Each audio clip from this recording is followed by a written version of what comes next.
that will be something that will be extremely, extremely exciting.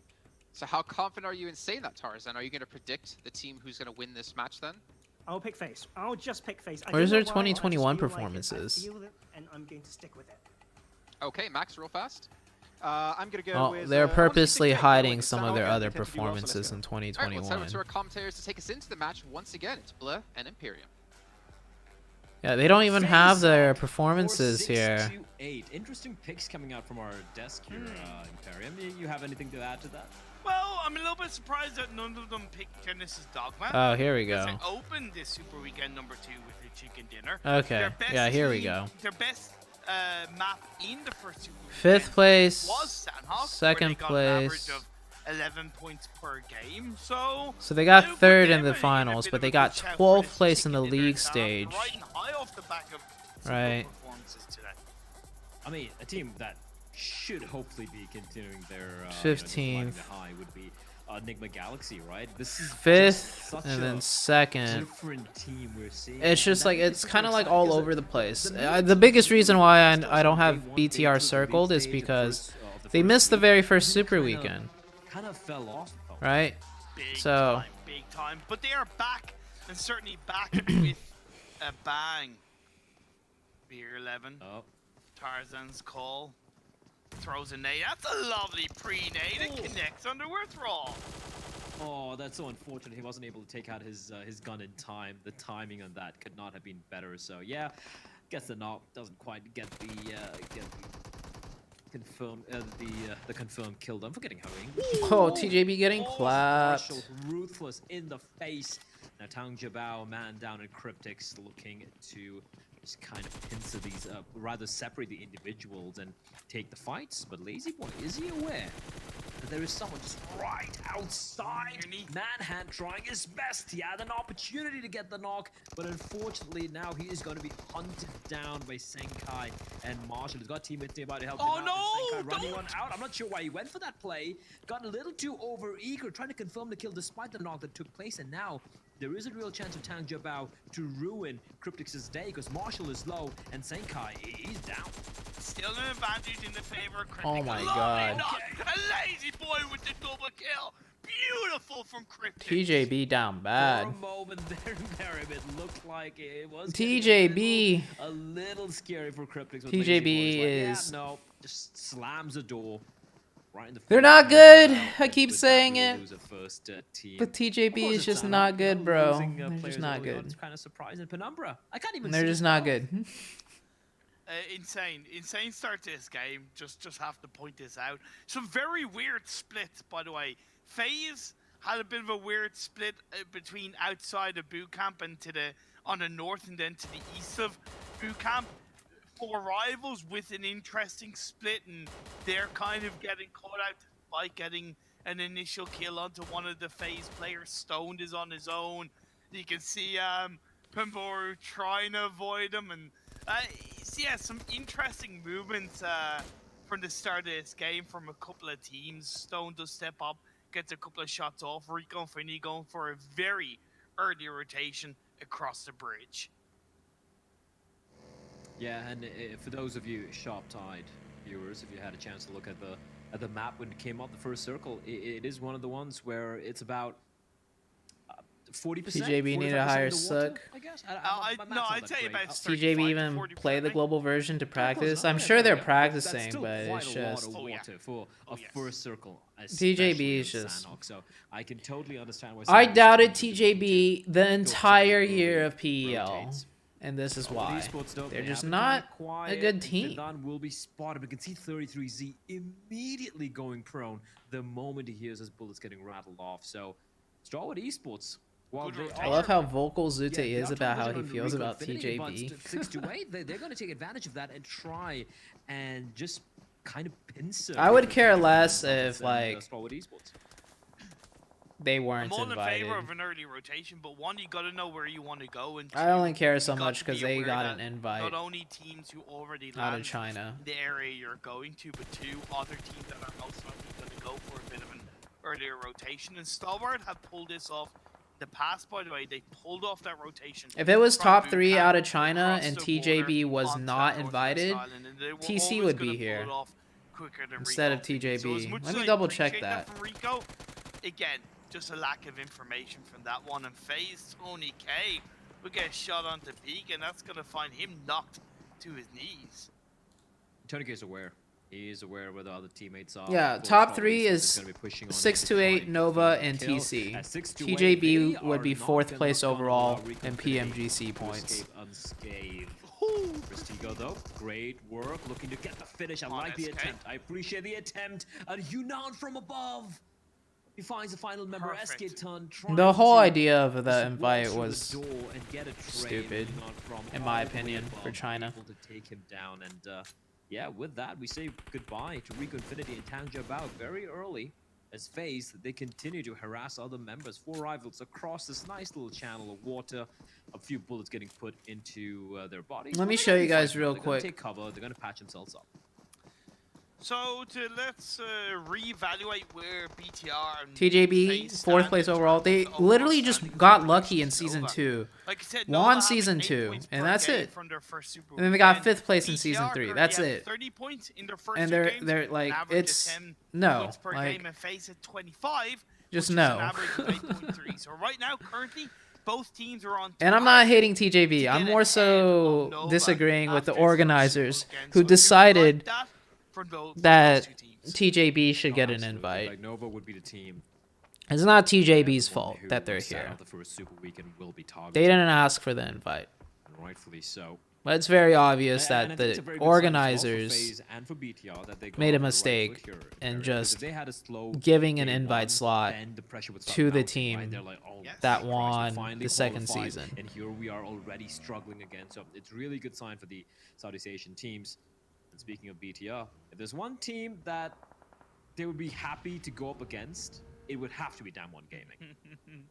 I mean, I hate to say it, but No, I'll just say it. How were they lucky And in it's not season like 2? Damwon don't try to fight, but it's like they're currently a little bit too They were slow with lucky their because either in wrong season mindset 2, for the time being, and especially in Sanhok, where you really need to take the bull by the horn. You they really need to kind of finished. bully the area around you to create any kind of level of suppression, because there's So they finished in 4th place overall for the league Phase on Blue in Zone is season starting 2. to creep its way in.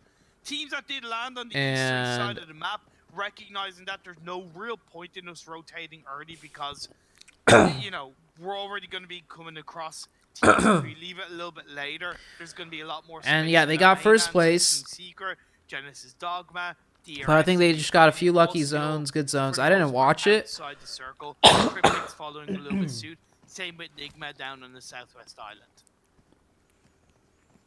Or I think I did watch season 2. I just forgot what happened. Tatmok, Mongnai, they have pretty much all 3 real estate now. If the zone But their pushes league towards performance the, wasn't too impressive. Alpha, And then season 3, season 1, I don't be in know. for Like, a it's world just, of pain. I base the teams like that do double well seasons off in their the league past. performance, because league is like Remember we 5 saw it, weeks like, over long. the water, over, you know, across a bridge or something. Yeah. Then they could be in a pretty good spot to just ruin a lot of players' days. As finally, In season 2, BTR only will S get was a knock popping on off. one member of Damwon Gaming, and Zuxi, good repositioning there. Fabian, that nade was on its mark, at least based on where Zuxi was a couple of minutes back, but good repositioning, ensuring that Damwon Gaming not able to quite get a trade. So a couple of nades will be exchanged here, and for BTR, Yeah, TJB currently has internal now issues. That is they a know who fact. they're up against, you know, just maybe making a little bit Shifan more told me haste that to TJB stake their is Damwon as quickly as experiencing possible internal for, issues say, also. a third party would probably be the call of the hour. For now, yes. For the time being, I understand why they're being a bit passive, because Phase 2 is about to pop up and we don't know where it's going to go. Luckily for them, there's not really too much behind them as a nade goes in the direction of Liquid. Faris disengages away, looks for a couple of shots, trying to suppress the 2 members of BTR chasing him down. It's lobbing all the nades has got. Oh, there you go. Sung though, finding Liquid. That's a nice one, and we can see Hanba pushing in. He needs to find Forest here, or else it's going to be problematic. Liquid gets finished off by Sung. That's huge. And now Highboy versus Forest. Forest, if he can somehow escape this little hut and find some cover, it could be big. Oh, so close! Somehow his Achilles heels have been shattered, but he somehow jumps to safety, but not for long. Zuxi will finish him off, and that's going to be This is such two a quick scrappy finishes fight. for BTR. Sure, they lose a member, but Sung will have to run for the hills. There's nothing much he can do for his teammates. Damn One Gaming.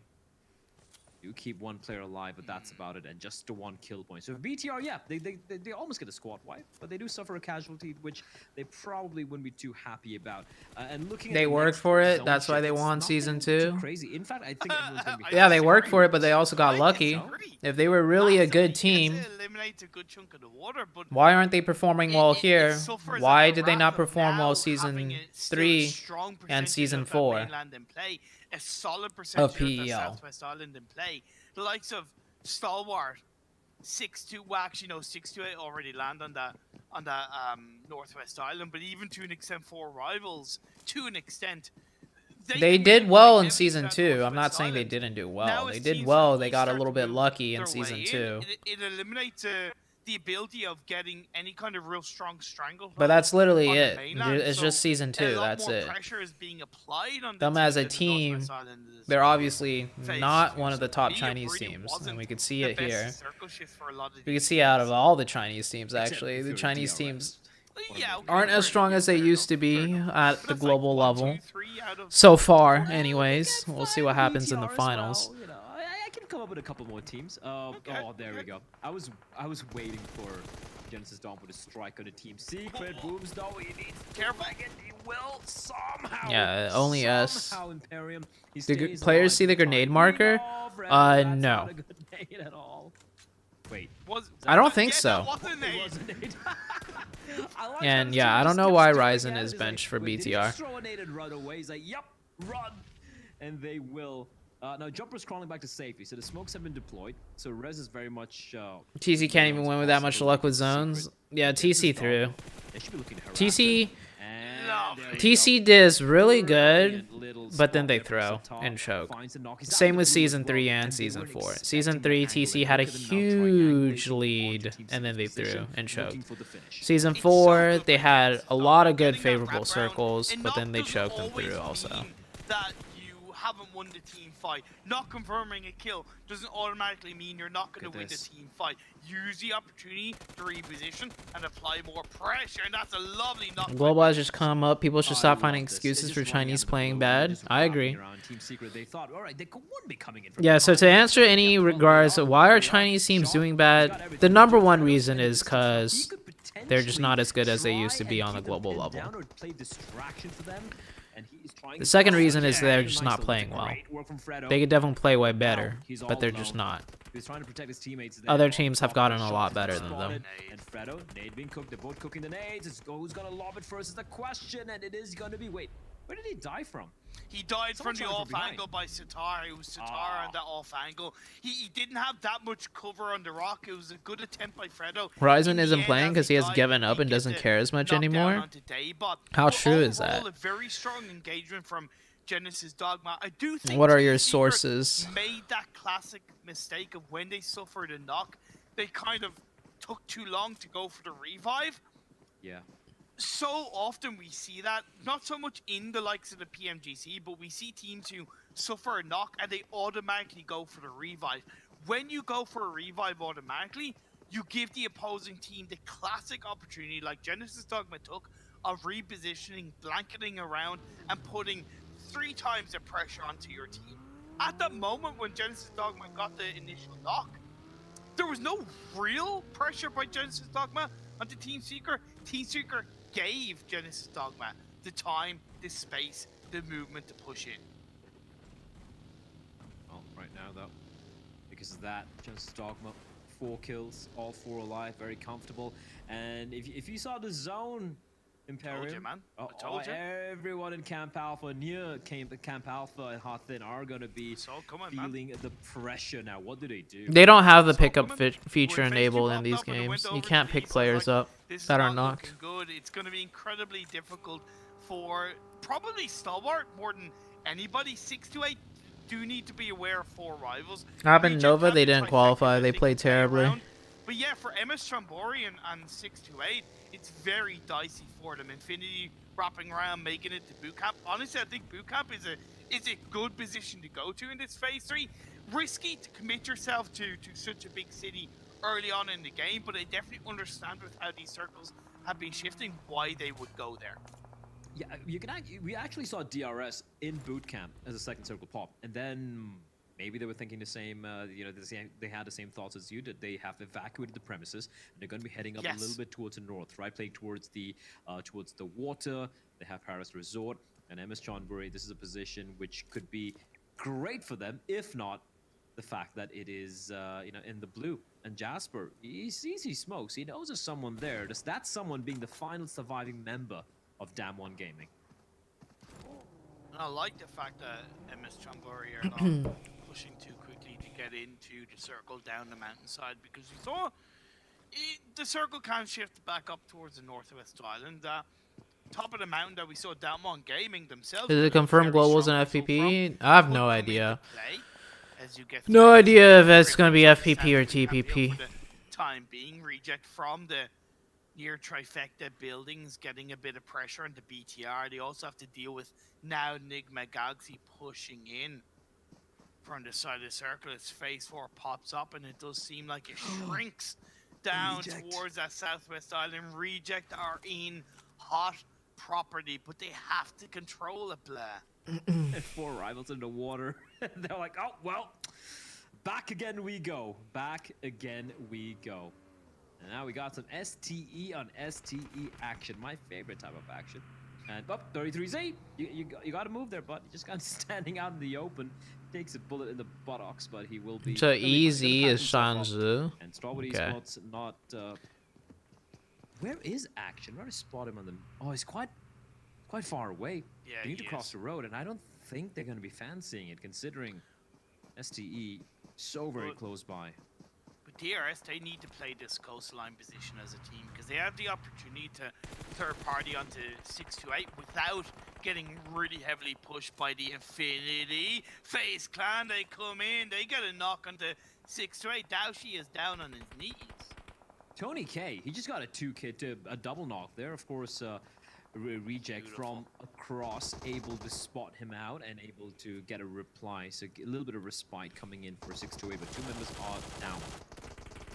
As Nima just spraying blindly, but 3 players look down their barrels onto him in Infinity. And getting helped out a little bit by Genesis Dogma here. They were just sitting ducks, they were just fishing the water, literally. And now with DRS getting suffering a couple of knocks, a couple of This is a really weird Sandhawk zone. So much of it is in the water. Now, I know you can't always perfectly time these things, but I think I see in your eye that you're not enjoying. Far too slow to react to this. Oh, just look at my pinned message. Is going to get the knock, is going to get third. I pinned a message already. Infinity of all people. But for the most part, Genesis Dogman do still remain. And it's not because of what's happening on screen that I'm not as excited. Well, Stalwart Esports as well. Just the 2 members right now.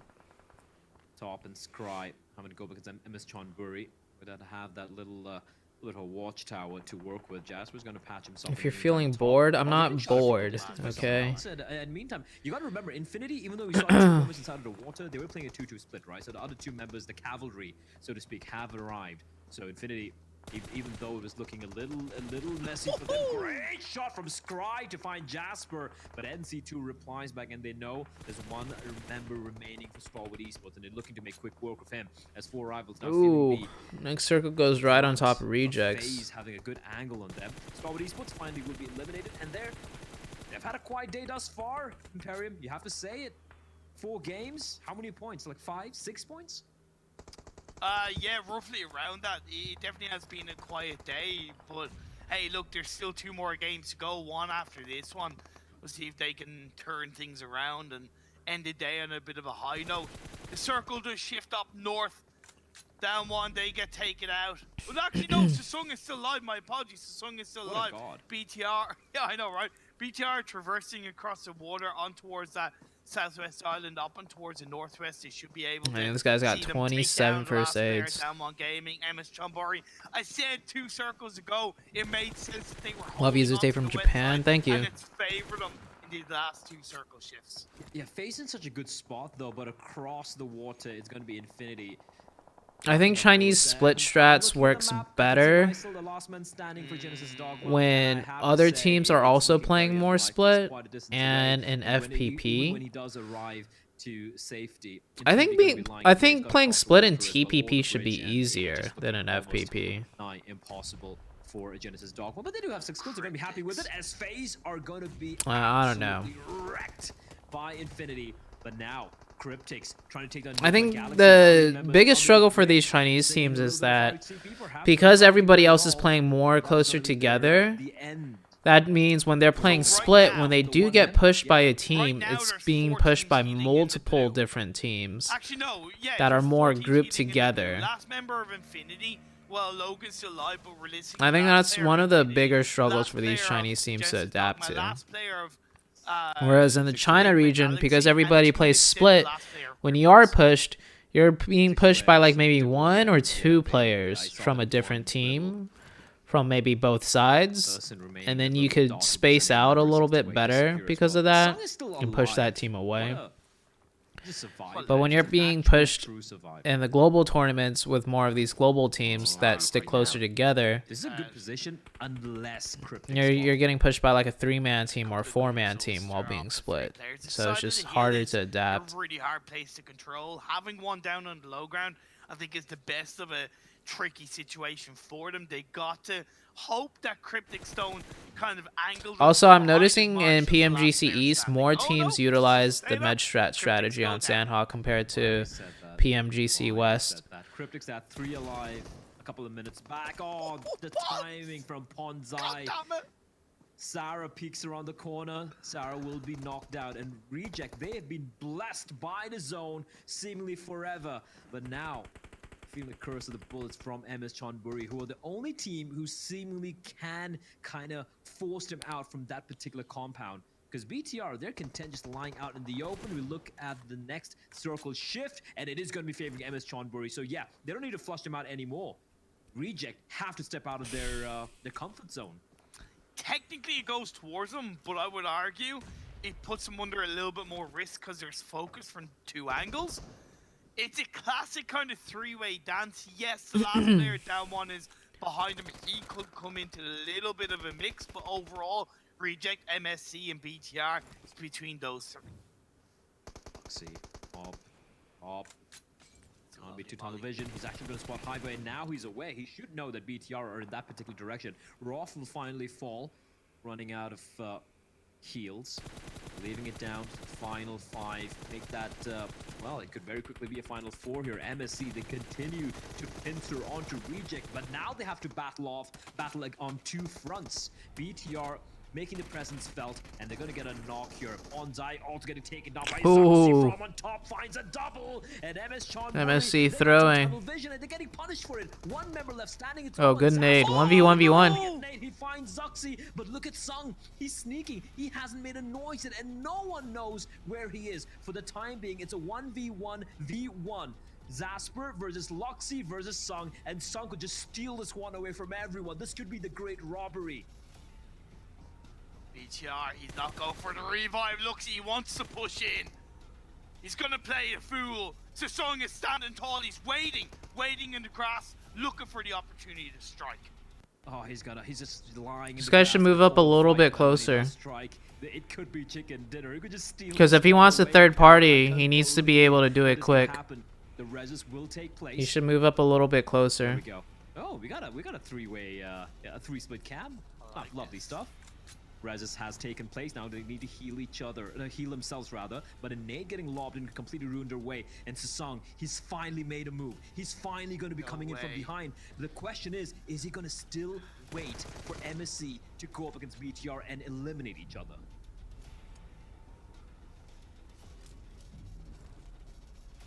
Slowly but surely, he is so focused. Oh my god. He knows exactly where he is, and he's gonna creep on down further. Meanwhile, Jasper is sneaking, crawling his way up top. Zoxy's gonna find the line on him. They have no idea. He's just waiting for MSC. Oh, he spots Zoxy!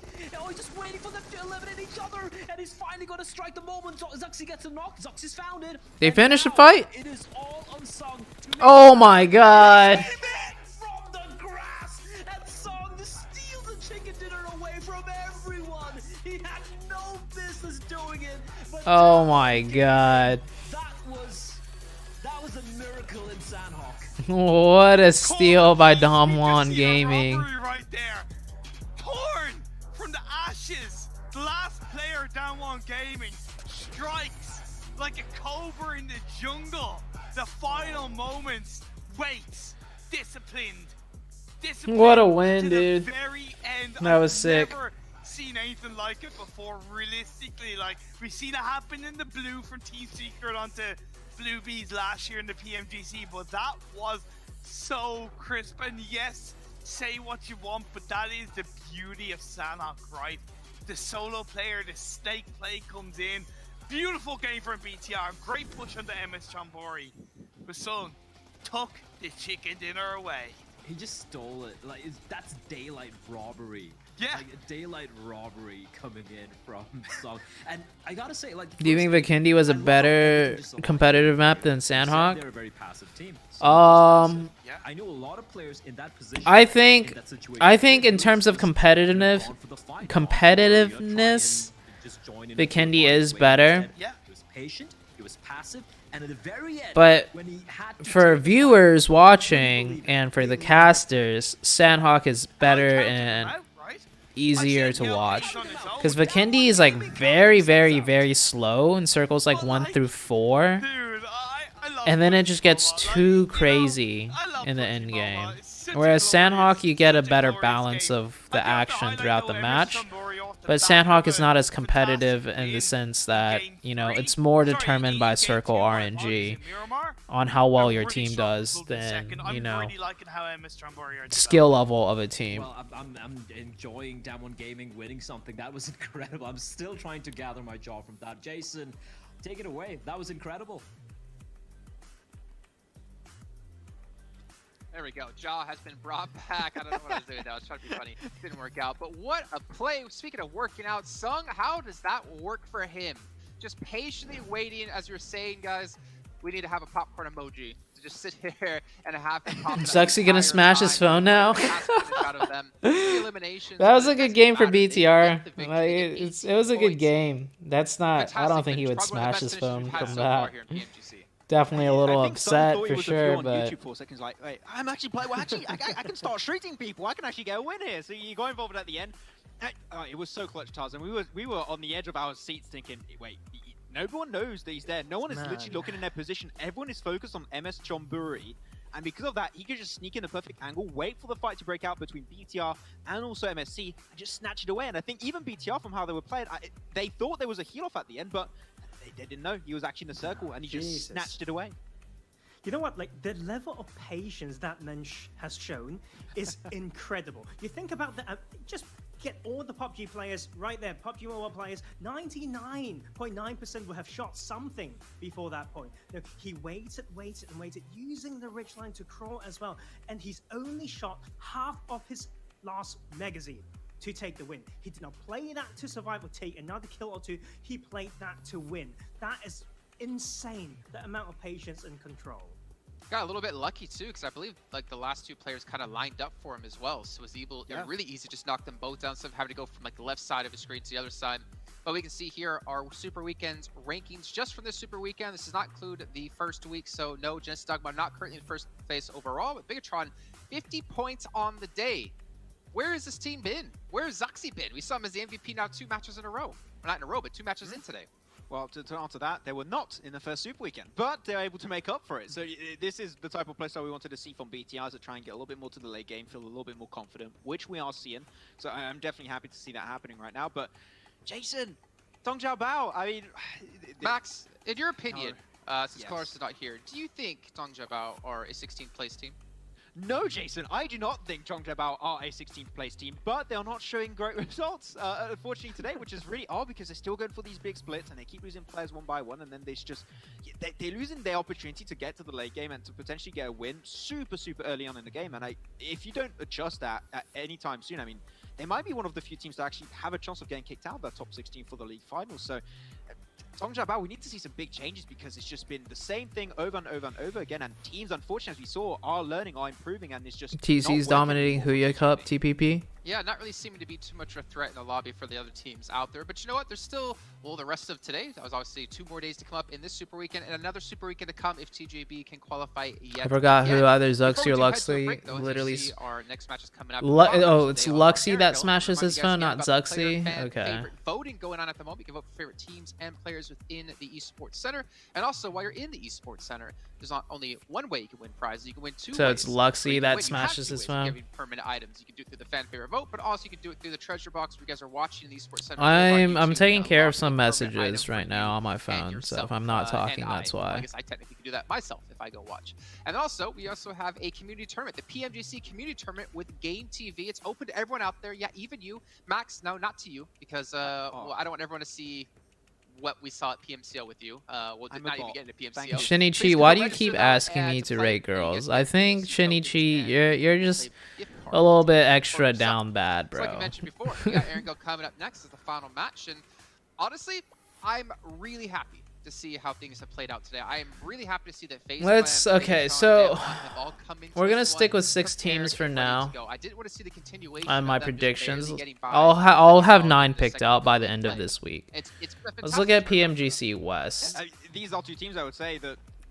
So the top 6 from PMGC West qualify into the grand finals. And they've been doing so, and it's just the first day. The fact that they got already so many points in one day alone is great. If they can do that also in the next 2 days, I mean, they're already going to be in that top 16 super comfortably, I would say here, Jason. So I think Alpha 7 will be one of them. Very confident in them. S2G, I think will make top 6. Just seeing the way they've played. 4 more teams.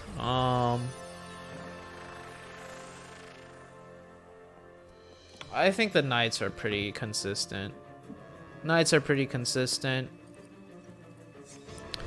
3 more teams.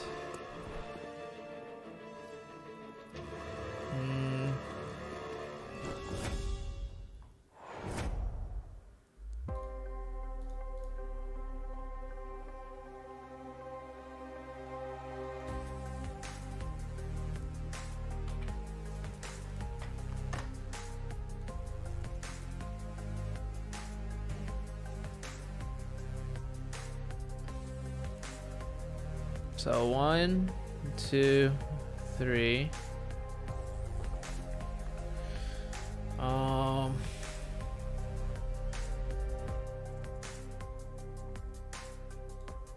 So the second Super Weekend starts later today for PMGC West. Unicorns of Love, I think, is pretty consistent. They got 2nd place. I see much more. Oh, wait, what is this? PUBG Mobile Star Challenge. Europe. They got 16th here? What happened here? I see drama, and I see it in the finest detail. Ooh. Moments of inspiration. And the Oh, Big dominated this tournament. I am the 1+9. Navi did pretty bad. And hopefully you can see. That kind of yourself explains get why the Navi's chicken dinner. so If you pick like up one of those bad inconsistent boys, right the now. OnePlus, which is the official sponsor here at PMGC, with its flagship performance and immersive 120 So they got display, 3rd in the hyper-touch technology made finals. specifically for gamers. OnePlus 9 and 9 Pro, your best 2nd shot to for climb the all of leaderboards and Europe. potentially pull off the play we saw Sung do in that last match, taking the chicken dinner for themselves. Top Honestly, that's going to go down 6? in PMGC history. But the funniest thing for me is, last year at PMGC, Ryzen did something a bit similar, though it was on Miramar. So it's kind of a sweet justice to see it happen to them. Yeah, history You know tends to what? repeat itself.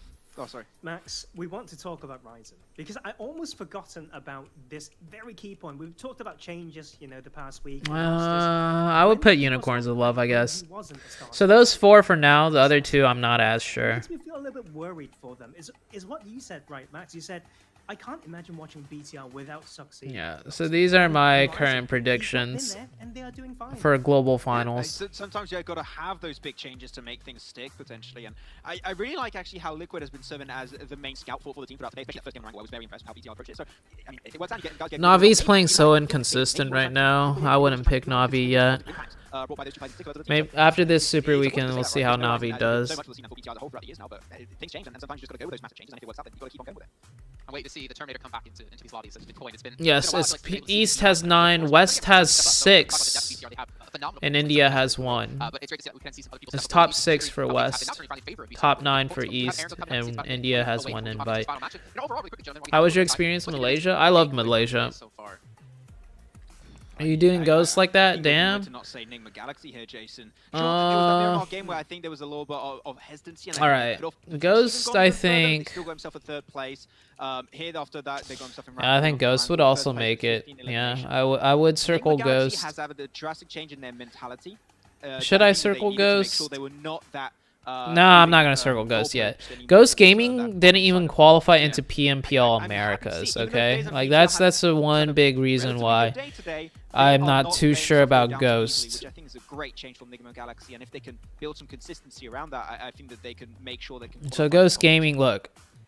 As for me, the only reason they're here right now is because they like dominated season 1, but season 2, look, season 2.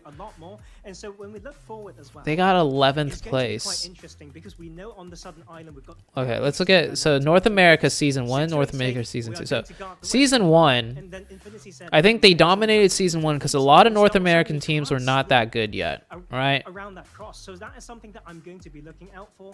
It allows them. So this was the finals. They got 1st place, but the PMGC points also came in through the league stage, and you see like they dominated the league stage right here.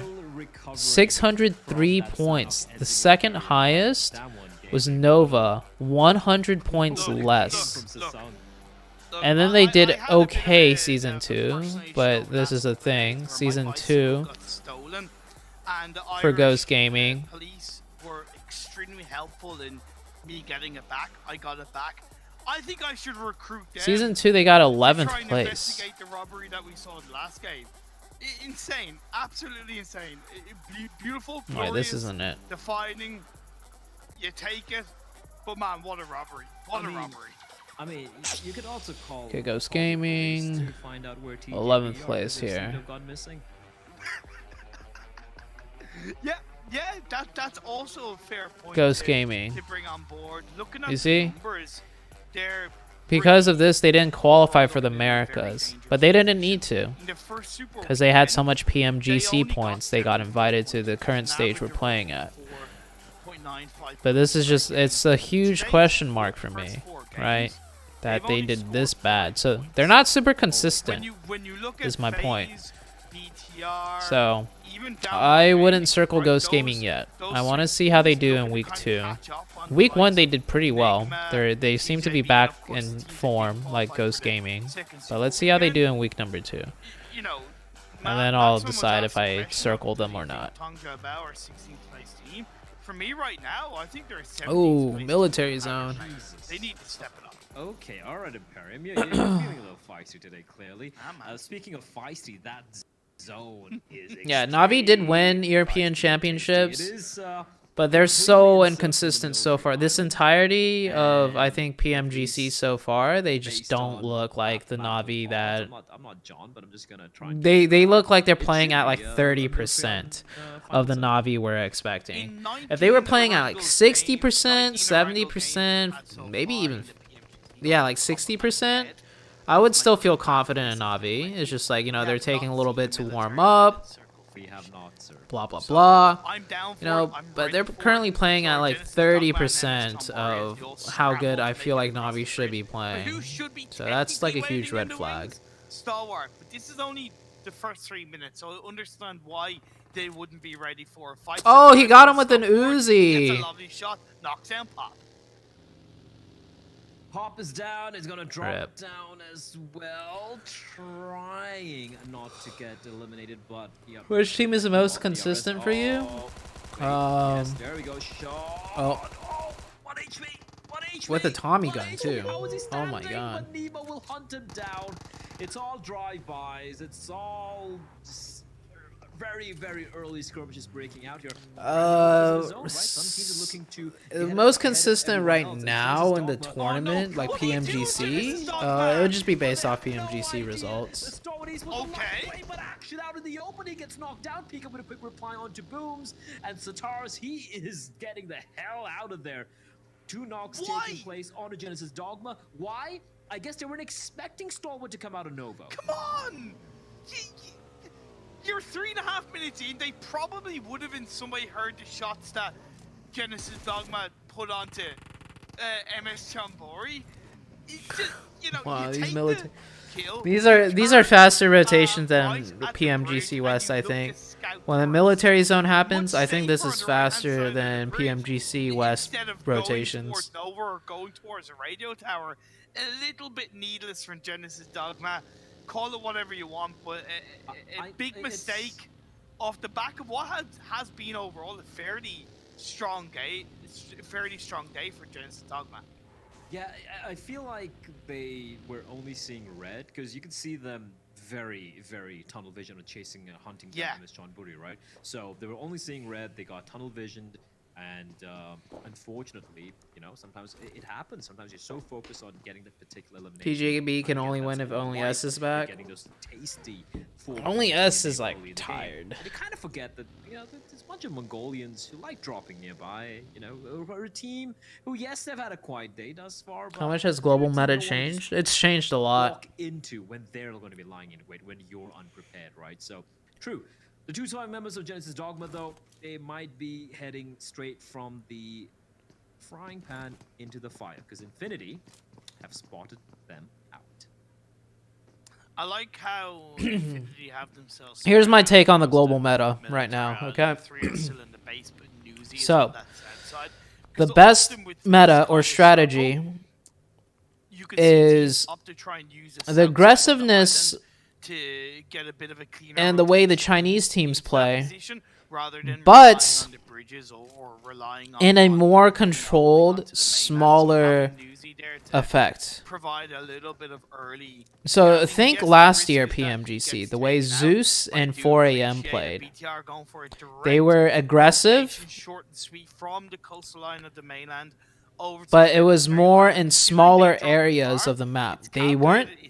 They never played too extremely split. They kept it closer together. So in that sense, like, that's how the Chinese teams play. But you don't want to play too split or too greedy in the global. I think that's the reason why the Chinese teams are struggling right now. That's something I noticed as well. Because everybody else has gotten more aggressive, but in smaller controlled areas. So when you're playing so split and you get pushed, right, it's like a team of 4 people, but it's like 2 or 3 of them pushing in a certain area. So you want to play aggressive like the Chinese, but you don't want to play split like the Chinese.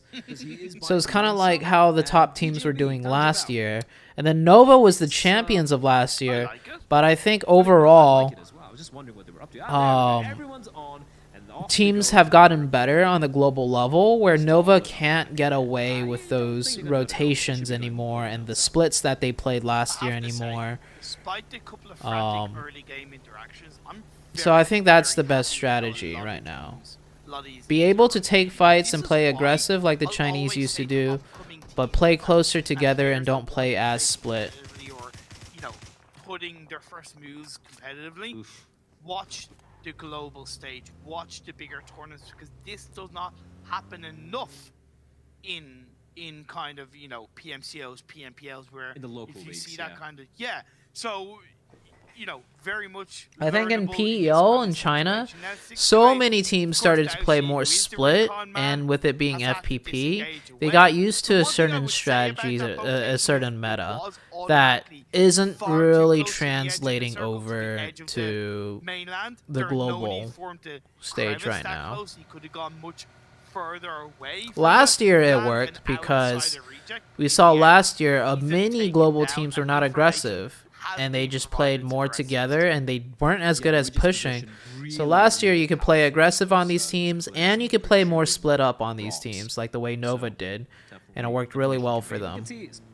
STE now starting to make This year, global teams are more aggressive. They know how to push a little bit better, so you can't play as split No anymore. one's crossing the bridge, but there's literally not a single soul on either of the two bridges. And with more players alive in the end game, Chinese teams aren't able to, you know, use as many angles as they're on that coastline, and they're able to catch used out to. one of Enigma players for the time being. They've been here for the last 2 to 3 minutes. They got here early. They've held onto the coastline. It sets them up for phase number 2, because as much as we've threaded, you know, on towards a military island finish, it's not guaranteed. It isn't. It isn't. 100% not guaranteed, but we're going to be finding out right now. If it is going to be a northern shift, oh boy, there are going to be a lot of bodies in the water. But it looks like it is indeed going to be a military island finish. There was a chance there for a couple of seconds where it could have gone up north, but things are heading down south. Right now, Enigma Galaxy, a bit of a pickle. Hamodi is isolated. There's not much he can do. The moment he drops out of the window, they should be waiting for him. They should be waiting for him, but no, he picks the right Ooh. side. And he's got an angle. Oh, lovely knock. Just a fadeaway shot under Sasung, the hero Hamodi. of Sandhawk.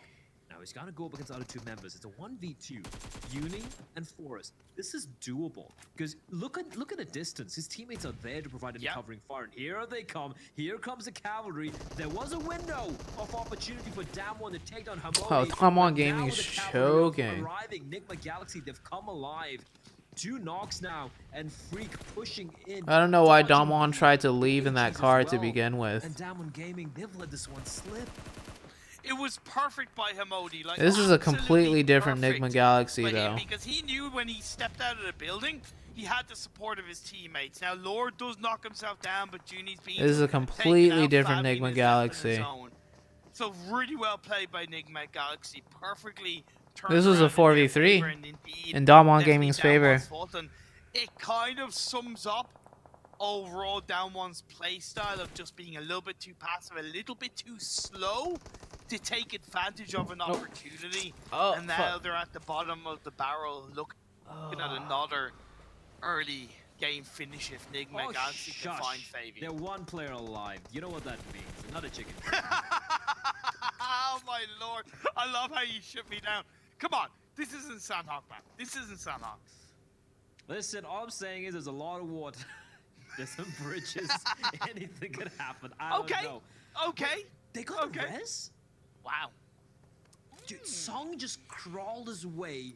The entire BTR doing great today. and Enigma Galaxy probably Yeah, wondering, BTR is "Oh doing my really God." good.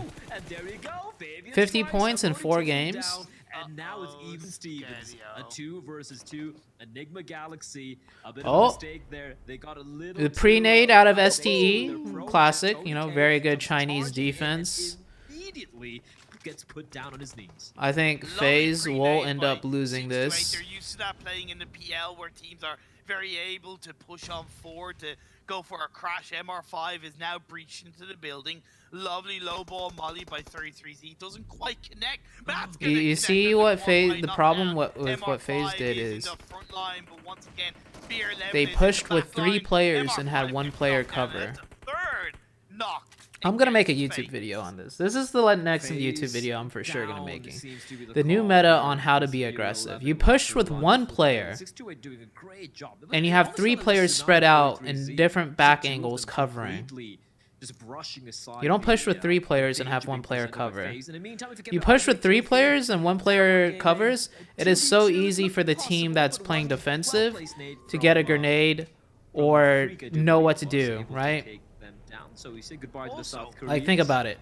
If you notice, 3 players are pushing up close to you. side, that is the Very overall easy standing to react to. You position throw of grenades, Super you Weekend. play very This is why I defensive, you highlighted move it back was a little to bit where your harsh teammates can help you. Tonga about, 'cause currently right now, Enigma Galaxy are If they push with 1 by player, but they have 3 other players in different angles, far range, you can't move around as much. Your grenade is less likely to get a knock. Weekend, but really, the And message it's has to harder be to conveyed, react to they're the not situation. looking like a strong team right now.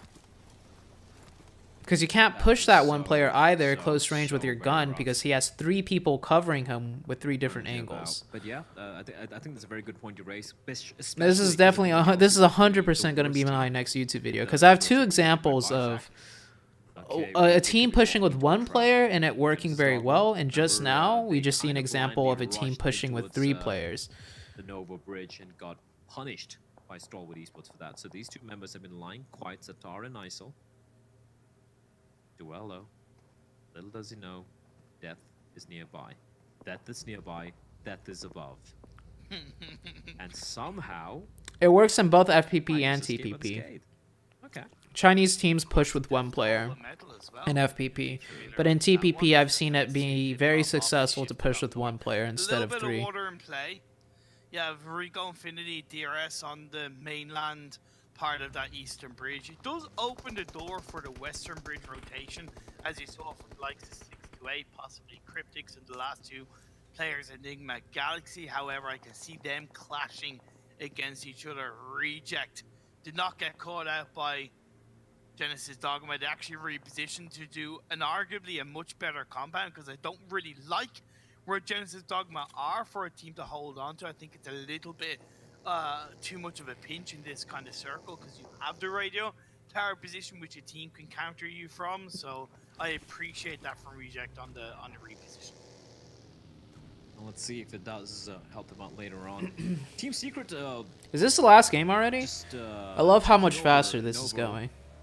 Which was very recently abandoned by Stalwart Esports, so that could actually catch the Mongolians off guard. Right, they might be assuming that they're behind. They don't have to worry about the backlines, but Team Secret coming in from behind could completely ruin their day. That being said, Top is the one who's most susceptible. He's the only one by the cliffside. The remaining team is he falling? Has he gotten information? I think he got information.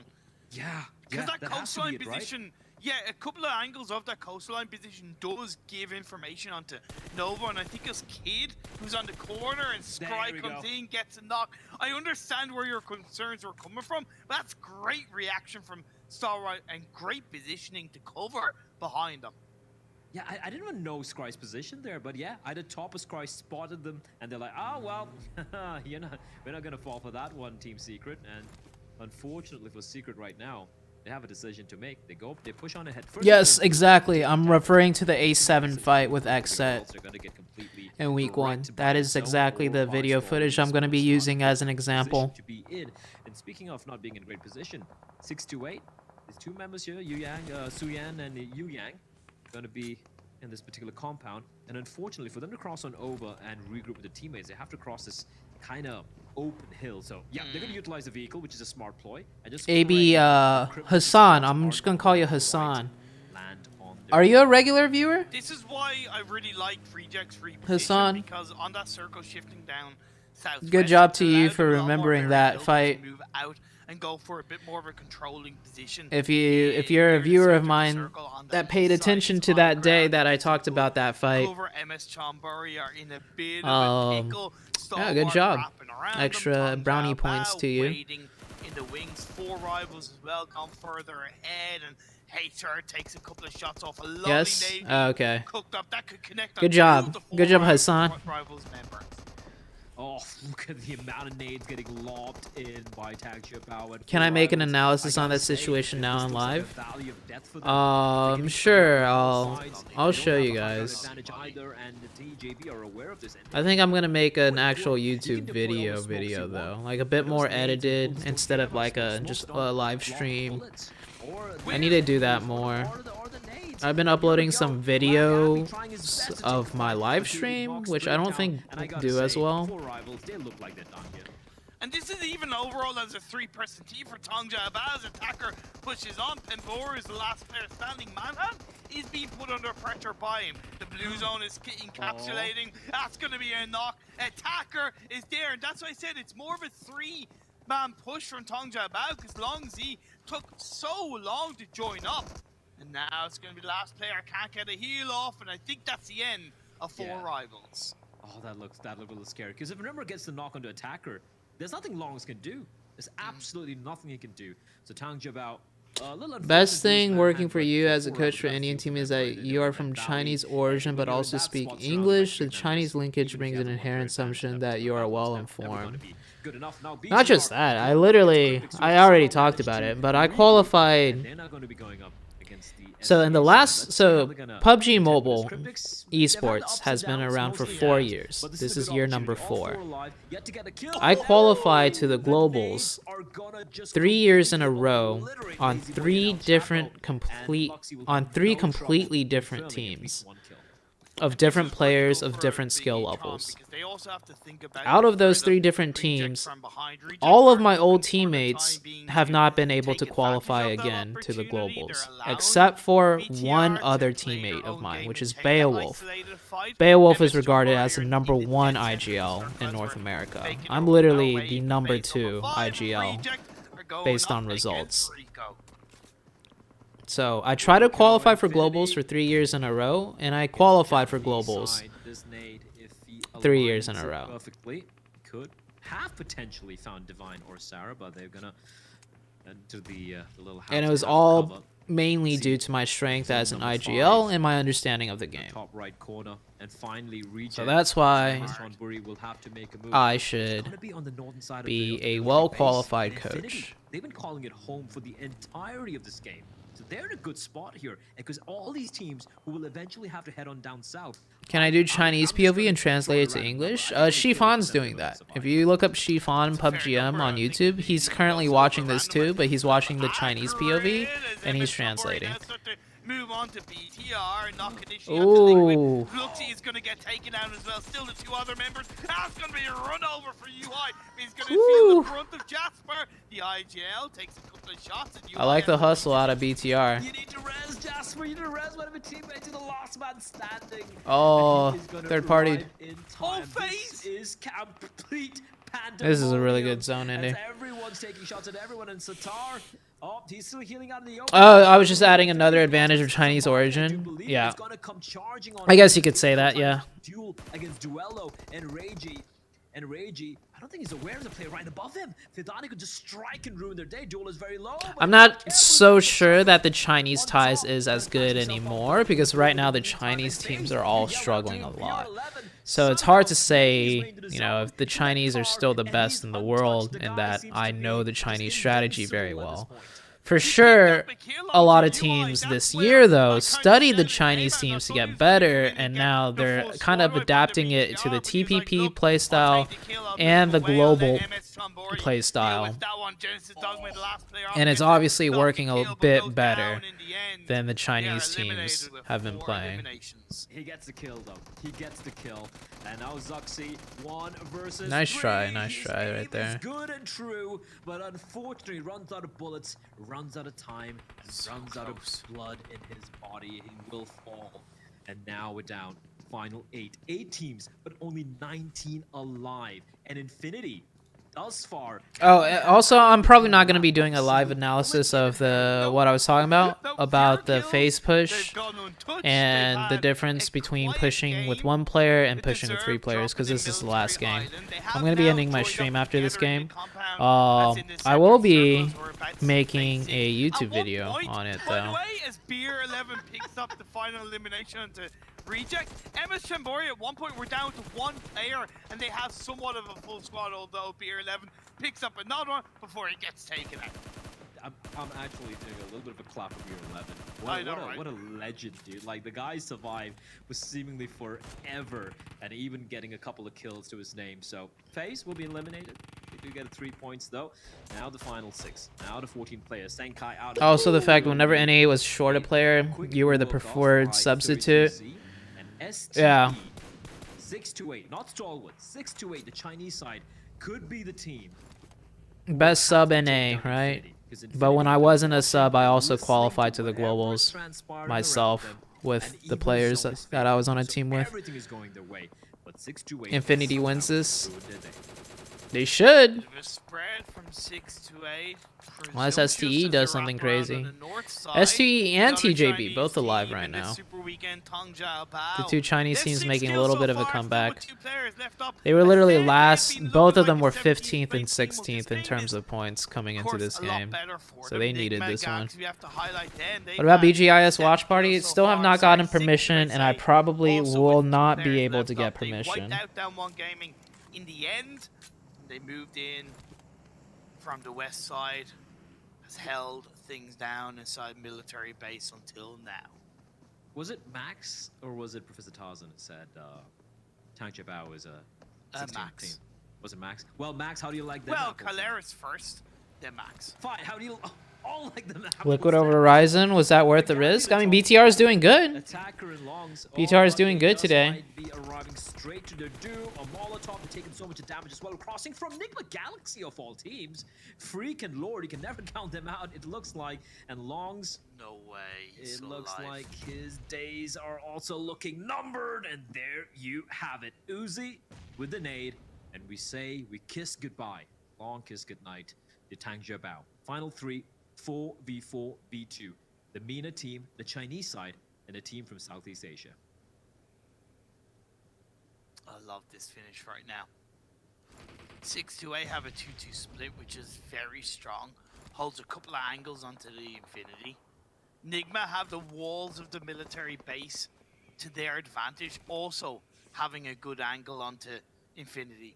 Despite the Infinity having the comfort of the buildings, because there's so much pressure around them, which I'm pretty sure they're aware of, they can't really stay in one spot. They can't really rest inside these buildings. They, you know, because every single angle is to an extent under pressure. So this is going to be challenging. But luckily for them, the circle stays in their direction on phase 7. It also stays towards Nigma. 6 to 8, they're now the ones that need to reposition. They have to make their way into the circle. And they need to find a way to neutralize Enigma Galaxy. If not with their weapons, but at least try and just, you know, obscure the vision perhaps. Few smokes being deployed. That's exactly what they're going to do. Are they gonna push smokes to obscure Tunney's position. Oh, STE getting knocked. Is going to find Yu Yang. Yeah, this should be Infinity's game. Enigma Galaxy once again. Yeah, Enigma Galaxy really turned things around. The Watchtower trying to steal a couple of kills away, but Infinity, they're going to come being pushed out by 6 to 8. Oh my god! Absolutely decimated by Infinity. You come at the king, you best not miss. But that is going to be Enigma Galaxy now, a guaranteed second place, and freaking Lord. One last question about IGL. Scout and Entry still main top in MVP. Did Kirill do this with A7? No. So I think Alpha 7 as a team is super strong where they don't just need Kirill. I think Alpha 7 is a more balanced team. Crazy part is they had 0 kills and 0 bullets fired, and now they have 7 kills and almost a guaranteed chicken dinner. Freak will fall, make that 8. And Lord, the last man remaining. Mail up. Oh, nice nade there. He should get the damn Infinity. Looking sick. I think even Juicy can be a great coach. He has an equally strong PUBG mind and great leader. No. So I think the problem with Juicy, I think, so Juicy played competitive for a long time too, and I think Juicy had a better team than I did. Right? Juicy had Angry. Juicy also had Chiffon at one point. It was like Chiffon, Angry, Juicy, and I think Nico. Yeah, I think his team was always stronger than mine, but whatever team I played on managed to qualify and do better, because I think Juicy's mindset and approach to the game was maybe a little bit too strict and not flexible enough. I was on a team with Juicy too, and when I played on a team with Juicy, Juicy was still the main in-game leader. He has everything, like, he has an answer for every problem. But I think, like, there isn't, you can't base it off one solution in this game. There's so many different factors that you have to be able to, like, kind of like adapt. And the way Juicy had the team structured was basically like, yeah, it would work if all 4 players did what you're saying perfectly and correctly. Yeah, that can work. But you don't take into account that maybe the enemy team will get a little bit lucky with a grenade. Maybe the enemy team will, like, you know, do something unexpected just because they might be, you know, 200 IQ, or they might be actually playing, like, unexpected because they're doing something that's dumb, so to say. And so, like, just overall, I think Juicy's approach to the team was way too rigid. And so that's why Juicy never had success as far as qualifying to the globals after the very first rendition of SSG with Sixless, him, Angry, and Carnage. Although they didn't end with the chicken dinner, they can be. Remember, they actually traded Carnage for Beach Banana on my team, right? Beach Banana was the best player on my team overall, and they offered Beach Banana a spot on the team because they didn't want to deal with Carnage anymore. And that was the Omen team. 16th place team. That's all I can say. Like, hell yeah, And Carnage came to my team with way less experienced players, and I still qualified to Malaysia, whereas SSG did not. Yeah, Tong Xiao Bao. I think Kalaris, when he gets back in the show, is going to be talking a lot about that as well. But the Infinity, as we saw, closing things out. But for me, the real story, and I'm sorry, guys, for all the fans of the Infinity out there, it isn't them. It's Enigma Galaxy bouncing back so well today. I really can't understate, like, how much, or overstate, how much of a good job they did today. Enigma Galaxy playing way better. I'm happy for Enigma Galaxy here. Football is cursed, doing well in league play and then falling short when it comes in the Super Yeah, I Weekend. was on They have Omen at that bounced back time. with flying colors, and it seems like they've been able to finally fix Yeah, the Beach problems Banana is a great guy. Sixless is retired. He's not playing. Sixless is waiting for Apex Mobile. That's going to be the next thing he focuses on. What's up with Carnage? Is he toxic? He's just a very hard person to deal with. He's very stubborn. And not just stubborn, he's very smart. They just got there super early. They Like, have a way better idea in the way he words his arguments, they just go for the right play so that at the time in these games. you fall into a trap very easily when arguing with Carnage, where he can get you to argue with him for hours. That was game 3, I believe. That was really, from start to finish, very impressive from them. But there was some luck involved. But here's the thing, we started the day. How was your experience with Leon? Leon's super chill. I think Leon, I think Leon's one of the players that can do really well on a team that has very good strategy. Yeah, So Leon was playing on 19 Esports along with Carnage, Sam, and Acer. That team arguably is a stronger team than any team I've ever had before as far as just raw power, right? Leon, I would say, is really good. Acer's one of the players that, you know, was a legend in North America at one point. But they couldn't qualify. They couldn't qualify to PMGC. And we're seeing it work. I mean, look at Enigma Galaxy. Like this is a common thing across, I think, across the world. You have teams that have 4 really strong players or 3 really strong players, and the only thing that they're really missing is either a good IGL, and maybe I'm biased, but I have personally seen what my IGL can do for a team. I played on 3 different teams the past 3 years. And in all 3 of those teams, I never had a team of like super players or super strong. Like, I'll name some of the players on my team, and you guys probably have never heard of them, or you've heard of them, but they're not regarded as one of the top tier players in North America.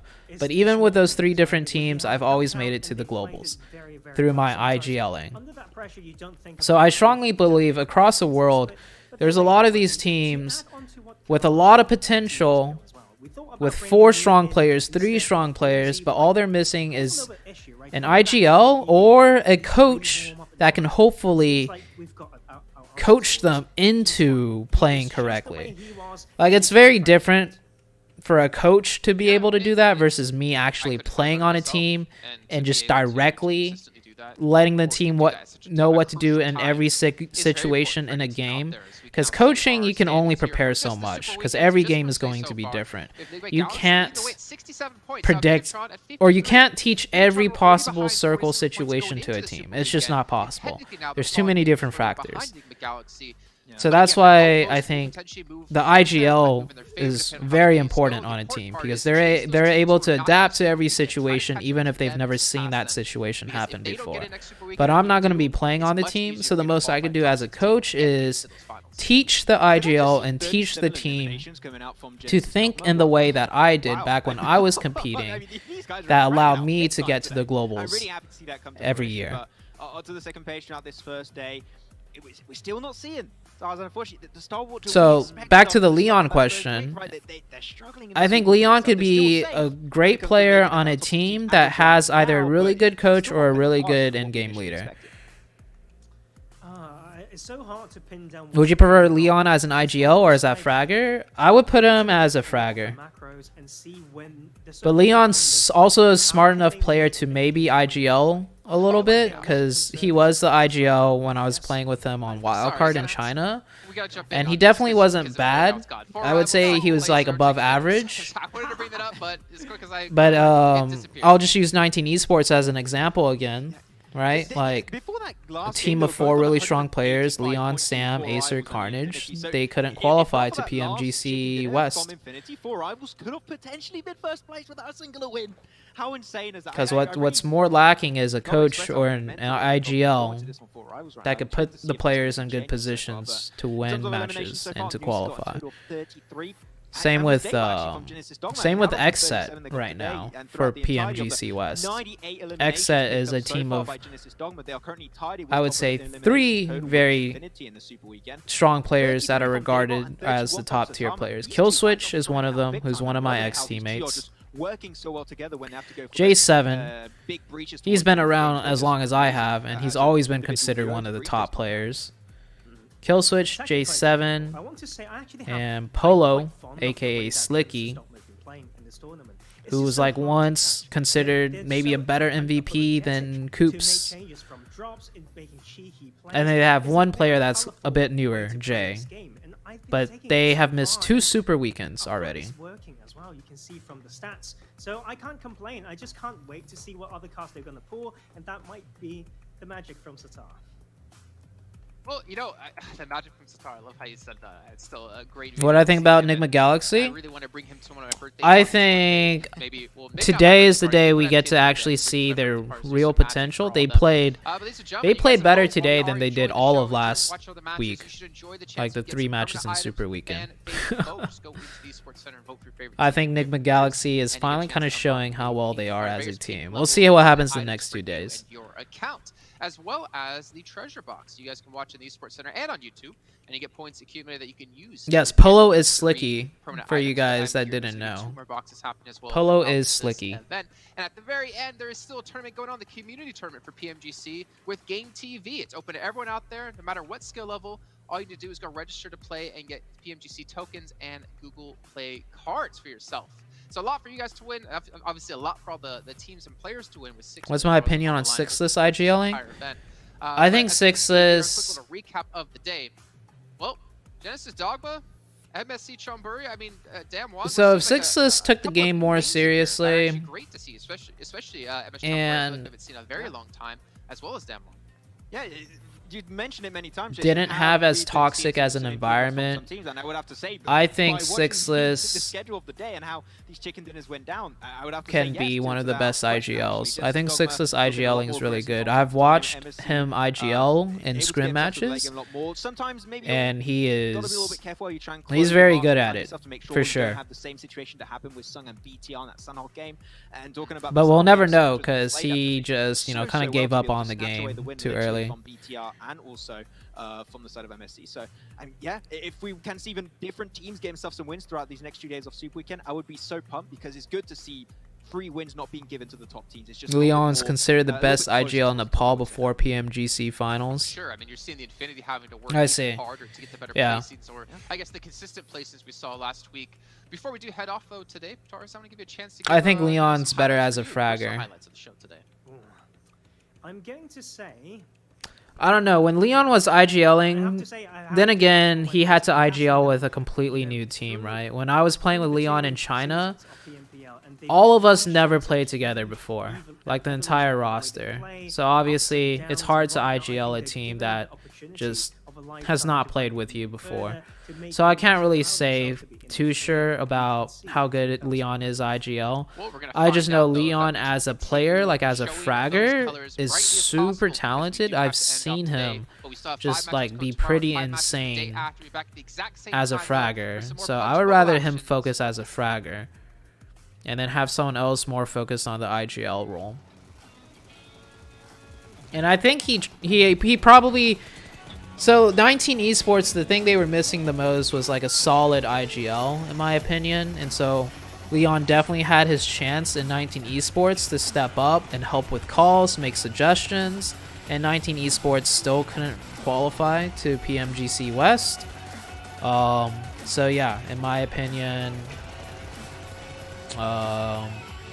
Leon's IGL is probably good, but I would like for him to be focused more as a fragger.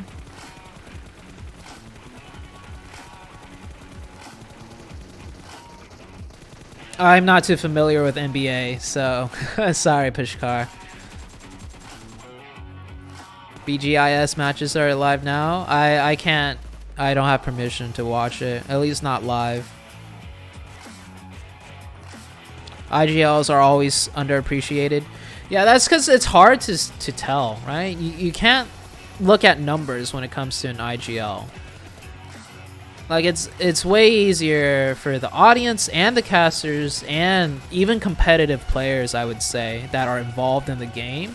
It's way easier for them to look at the numbers, like damage, kills, to see who's a strong player versus this guy makes really good calls as an IGL, right? So IGLs will be underappreciated, but I think it's just because it's hard to see who is a good IGL. Like, it's really hard to see who is good as an IGL. I personally know I'm a good IGL because, you know, based on my results, it's there.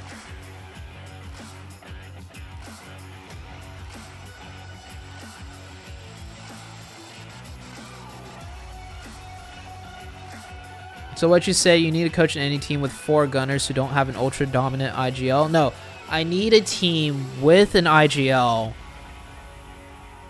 but I will be working closely together with the IGL to like, you know, well, of course, first the IGL has to agree with the way I think and my approach to the game, right? That has to happen. If that doesn't happen, it will not work out. But I need someone with a voice, like someone who can IGL a team, but maybe they're not IGLing the team in the best way possible. So I'll just teach that player. So for example, Mavi, right? Obviously, the first step, though, is Mavi needs to respect me as a coach and believe what I'm saying. And I also have to understand he has his own experience and I need to build off his experience as well. Like, that's the whole point of a coach. It's a two-way thing. I don't plan on being a coach that's like, hey, look, everything I say is right and you got to do it my way. I don't plan on being that coach. That's also just not my personality to begin with. I'm more like, I listen to other people and I go more off of what other people say. But I'm also going to be, like, convincing enough, hopefully, like, as a person, the way I talk to people, to get them to listen to me also, right? I think that's another strength of me being a coach. I think me as a person, I'm very good with people. Like, I communicate my thoughts pretty well, and I feel like I understand other people a lot better than your average person, right? So I think as long as Mavi is willing to work with me, I think regardless if it's Mavi or another team, I think, you know, I could do really well as a coach.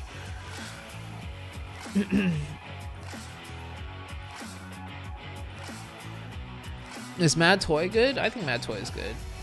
Do I think Mavi is an IGL at a global level? So once again, I have not paid too much attention to the Indian scene, so I really can't answer anything specific about any Indian players or any Indian teams. The only thing in regards to India I can say is Godlike. Godlike is the best team. Gatak is the best coach in India. Because I've watched Gatak coach TSM Entity 2 years ago. And 2 years ago, I already saw TSM Entity, and I was like, this is a team that is playing the correct way, in my opinion. And since then, he's managed to coach and shape the team for another 2 years. So that's why I can say more confidently, you know, Godlike is the best team, Gatak is the best coach, and Jonathan is the best player, based on just results, like MVPs. But everyone else, I'll be honest, I haven't watched India closely enough to give an opinion on anything else Indian related.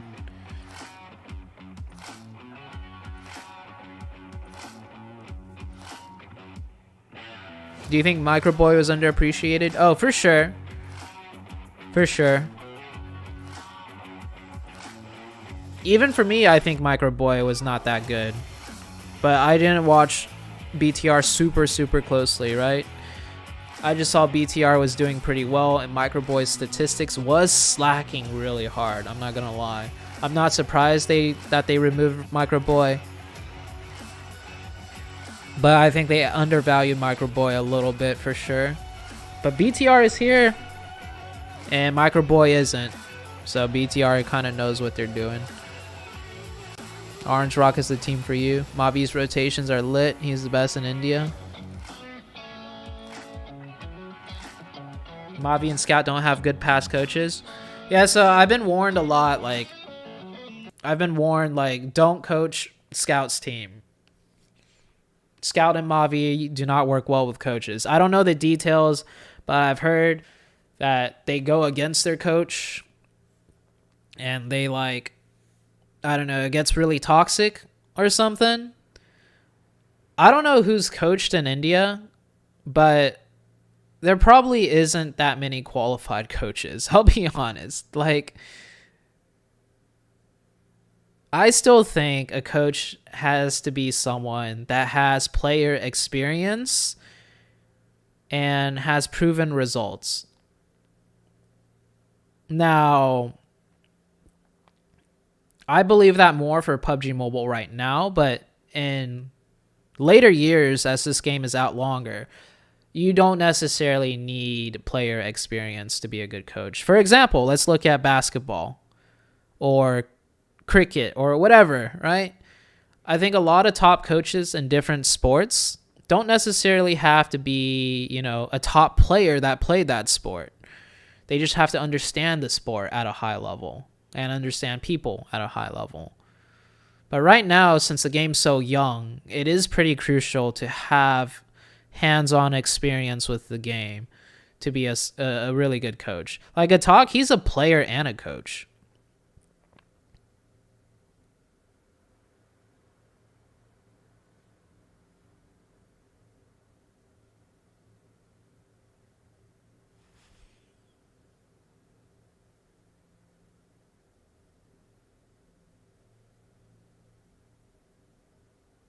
That's not the reason. Actually, the coach was bad. Yeah, so I wouldn't be surprised if the coaching available in India isn't at a very high level. Like I said, I don't know about India other than Godlike. So I'll say Gatak is a very good coach. He's probably the best coach in India, and he has proven results with the team in India. And I'm not basing that off of just what I've seen this year, but literally 2 years ago, one team that stood out the most to me with the way they played, with their strategy, was TSM Entity. And it was Gatak that was coaching at that time. So I'm putting that together with the current results. So it's not surprising that, you know, Gatak is the best coach in India probably right now.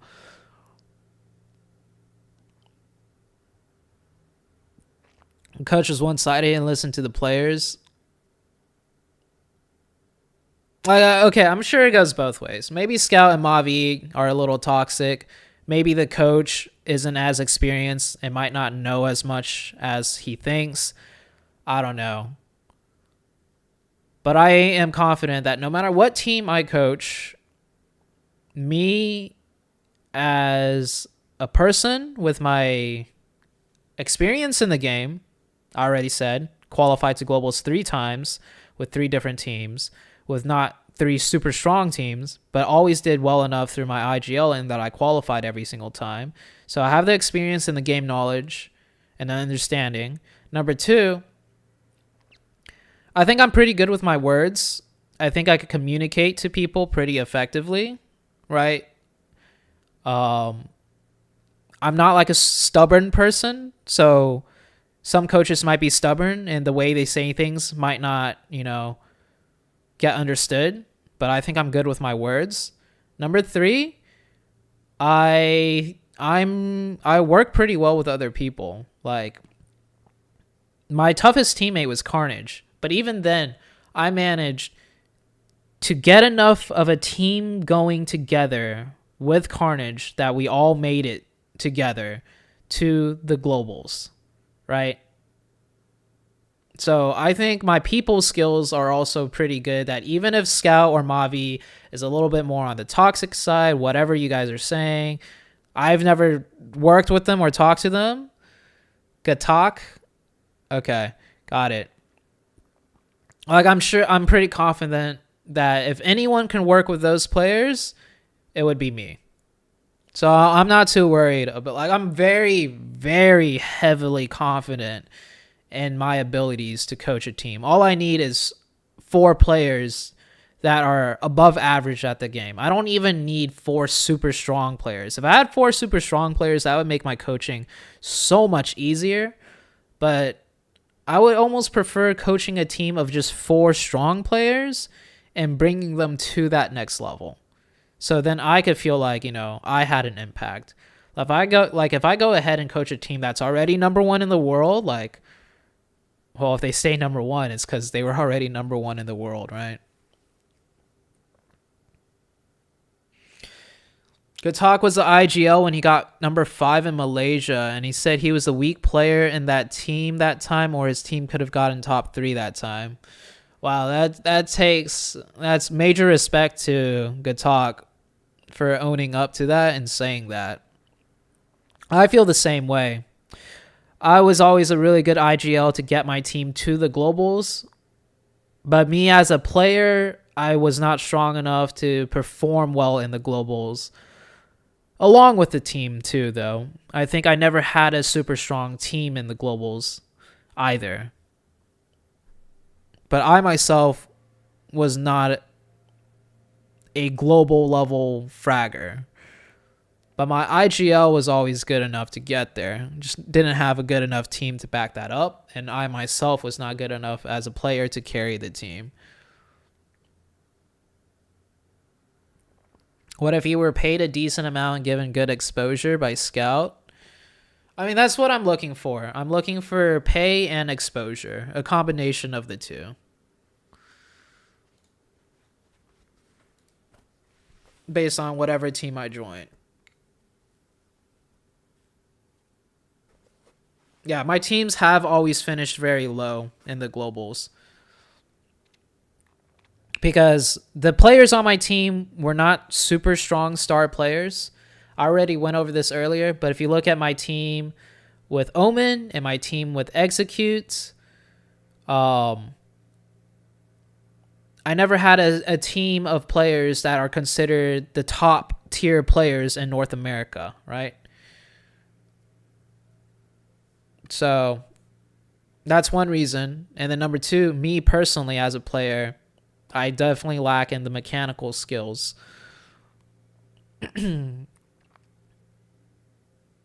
But I was always good enough as an IGL and my understanding of the game to qualify to the globals with not a super strong team. So if I can coach a strong team and pass my IGL kind of skills over onto them, I feel like whatever team I coach has a lot to gain from bringing me on as a coach.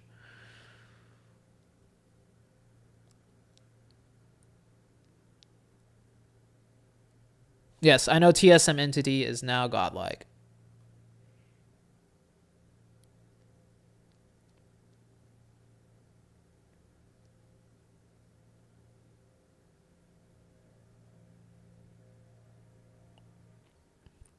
NA is just a weak region. I would say NA is a little bit on the weaker side too. Yes.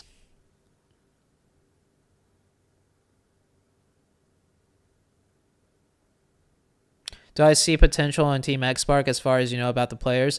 So I know the players have been playing a long time. I know the players have had notable accomplishments, right? So I do believe that there is potential in Team X-Spark. I think in general, a lot of teams in India have potential simply based off the fact that they grind the game a lot. India as a region has a lot of passion for their game. So I think a lot of teams in India in general have a lot of potential.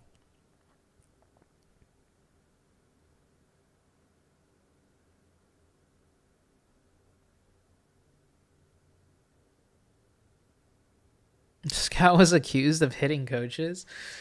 Well, I'm not going to be moving to India, so...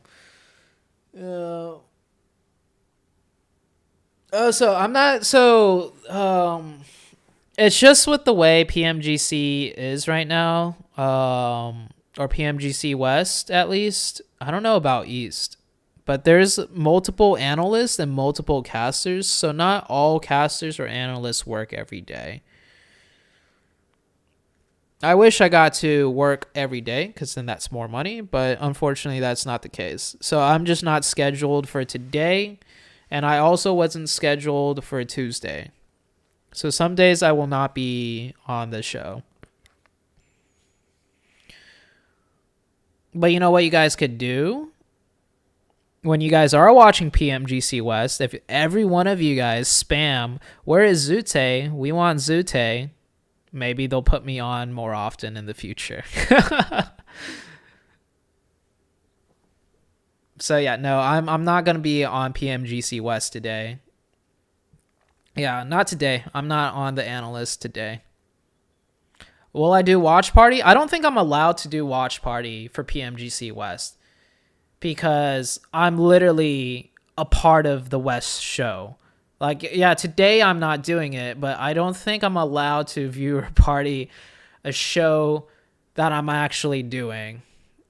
So I just don't think it would be allowed. I asked if I could, and I didn't get a reply. So I'm just gonna assume like just don't do it. So I'm not gonna viewer party PMGC West. Instead, I'm gonna make some videos. I'm gonna spend today to rest up my leg or my ankle because I fucked up my ankle, and I'm gonna work on making a video today. All right, guys. Thank you guys for being here. I always appreciate it. I know in my pin message I wasn't feeling too well, but honestly, viewer partying and talking to you guys, like I honestly mean it. You guys are my supporters. It makes me feel a little bit better. I've been a little bit sad the past few days, but I'm very happy I did viewer party and get to talk to you guys. So yeah, thank you all for being here, and I'll see you all tomorrow. I'll be watching tomorrow also for PMGC East. You just commentate. We'll watch the stream on a separate tab. I think I'm just gonna take the time today to rest and do some work. All right, appreciate you guys so much, man. Thank you guys. All right, have a good one, everyone. I'll see you all tomorrow.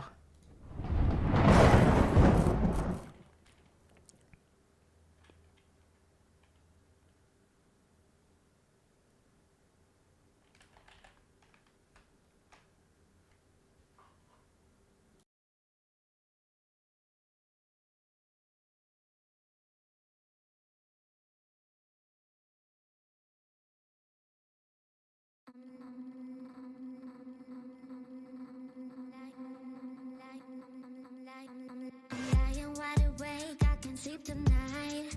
Staring at the ceiling like a restless child. Cause you're running around telling all these lies. You're telling all these lies, boy.